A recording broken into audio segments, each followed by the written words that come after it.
ஆடு போல நெஞ்சு குழி நோக முட்டையிட்ட காடை எங்கே காட்ட விட்டு போக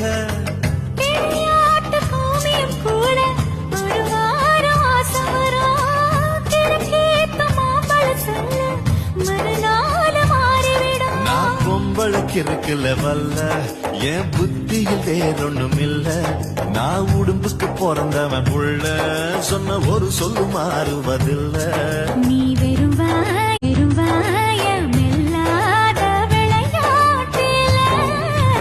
ஏடி கள்ளச்சு என்ன தெரியலையா ஓடி வெள்ளச்சு என்ன புரியலையா